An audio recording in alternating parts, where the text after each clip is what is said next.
মেসিকে দেখতে না পাওয়ার কষ্ট। ছোলার ডালের ওপর মেসির ছবি আঁকলেন রানাঘাটের বাসিন্দা। বিখ্যাত ফুটবলার আর্জেন্টিনা দলের নির্ভরযোগ্য লিওনেল মেসি আসছে কলকাতায়। সেই নিয়ে জল্পনা ছিল তুঙ্গে আপামর ফুটবল প্রেমীদের।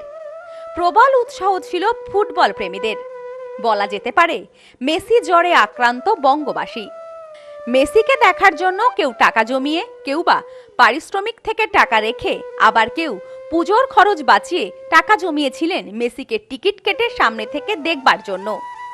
কিন্তু সব আশা শেষ কলকাতা যুব ভারতী স্টেডিয়ামে। অনেক দামি টিকিট কেটেও দেখা মেলেনি মেসির। অনেকে আবার গাড়িতে মেসিকে দেখতে চেয়েছিলেন, যাদের সামর্থ্য নেই টিকিট কিনবার। সেই সব মেসি প্রেমীদের সব আশায় জল ঢেলে দেওয়া হয়েছিল। ভিড় ও বিশৃঙ্খলার কারণে দেখা হয়ে ওঠেনি মেসিকে। অনেকেই প্রিয় তারকাকে সামনে থেকে দেখতে পাননি, সেটা নিয়ে অনেকে ক্ষোভ উগরে দিয়েছিলেন। তেমনি নদিয়া জেলার রানাঘাট রামগড়ের বাসিন্দা মানিক দেবনাথ, তিনিও অনেক কষ্ট করে টিকিট কেটে মেসিকে দেখতে গিয়েছিলেন। তিনি দেখতে পাননি তার প্রিয় তারকাকে। বুকে চাপা কষ্ট নিয়ে বাড়ি ফিরেছিলেন ফুটবল প্রেমী এবং অঙ্কন শিল্পী। তাই কষ্ট দুঃখ নিয়ে একটি ছোলার ডালের ওপর মেসির অঞ্জলি সিল্ক, শিমুলতলার মোড়, বনগাঁ, এখন এক নতুন রূপে, নতুন সাজে ছবি ফুটিয়ে তুলেছেন প্রায় 7 দিনের চেষ্টায়। যারা সামনে থেকে তাদের প্রিয় তারকা মেসিকে চোখের দেখা দেখতে পারেননি, তাদের উদ্দেশ্যে মেসির এই প্রতিকৃতি। ভালো ছবি আঁকেন রামগড়ের বাসিন্দা মানিক দেবনাথ। এর আগেও সৌরভ, মারাদোনা, অমিতাভ বচ্চনের প্রতিকৃতি। এবার মেসির প্রতিকৃতি আঁকলেন স্রেফ একটি ছোট্ট ছোলার ডালের ওপর। 7 দিনের চেষ্টায় তার এই অসামান্য কৃতি সকলের প্রশংসা পাচ্ছে। এমন কৃষ্টি নিয়ে কি জানালেন শিল্পী মানিক দেবনাথ? তার দাবি, আমি মেসির ভক্ত, মেসিকে দেখার ইচ্ছে ছিল, মাঠে গিয়েছিলাম, কিন্তু ভিড়ের কারণে দুর্ভাগ্যবশত দেখতে পাইনি। তাই ডালের ওপর তার প্রতিচ্ছবি ফুটিয়ে তুললাম। এর আগেও আমি সৌরভ, মারাদোনা, অমিতাভ বচ্চনের ছবি এঁকেছি।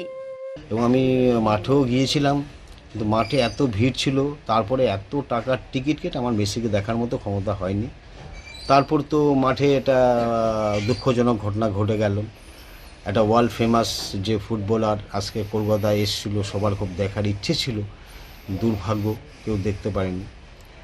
তারপরে আমি ভাবলাম অন্তত যারা দর্শকরা গিয়েছেন মেসিকে তো প্র্যাকটিক্যালি সামনাসামনি কেউ দেখতে পেল না। আমি একটা, যেহেতু আমার আঁকার অভ্যেস, ছোটোর মধ্যে আমি ডালের উপর মেসির একটা ছবি ওদিন থেকে আঁকার চেষ্টা করি। তা ছবিটা এঁকেছিও। তা আগেও আমি মারাদোনা মারা গিয়েছিলেন, ওনার ছবিটা আমি ডালে এঁকেছিলাম। সৌরভ গাঙ্গুলিরও খুব ভক্ত ছিলাম, সৌরভ গাঙ্গুলি এঁকেছিলাম। সিনেমার ফিল্ম স্টার আমাদের অমিতাভ বচ্চন, ওনার ছবি এঁকেছি। এবং আমাদের এখানে যারা মহাপুরুষ আছেন গুণীজন, ওদের ছবি আমি অনেক ছবি এঁকেছি। তার আগে আমি আমাদের চিফ মিনিস্টারকে আমি একটা গিফট করেছিলাম, আমার ডালের ছবি এঁকেছিলাম, গভর্নরের ছবি এঁকেছিলাম। তা আমার উদ্দেশ্য এটাই, অন্তত আমার এই আঁকার ছবিটা দেখে যদি একটু ওই খেলা দেখার বা মেসিকে দেখার কষ্টটা মুছে, তাও আমি খুব শান্তি পাবো। যার জন্য মেসির ছবিটা আঁকা। সত্যি কথা বলতে আমি অনেক কিছুই করেছি। আমি 27 বছর এই কাজ করছি, আজকে আমার বয়স 65, কিন্তু আমার বহু জিনিস আজকে প্রিজার্ভের ভাবে নষ্ট হয়ে যাচ্ছে।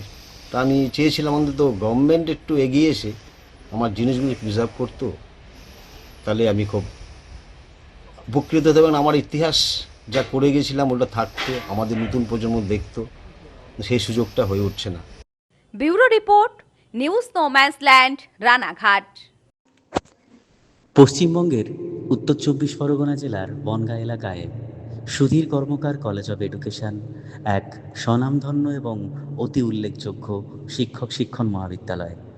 বর্তমান এই শিক্ষক মহাবিদ্যালয়ে নতুন শিক্ষাবর্ষে বিএড অ্যাডমিশান চলছে। তাই বিএড অ্যাডমিশান নেওয়ার বিষয়ে যে সমস্ত শিক্ষার্থীরা আগ্রহী, তারা অতি সত্বর কলেজের অফিসে এসে যোগাযোগ করবেন। আমাদের কলেজের ঠিকানা গোপালনগর, চরচালকি, বনগাঁ, উত্তর 24 পরগনা। পিন নম্বর 743235।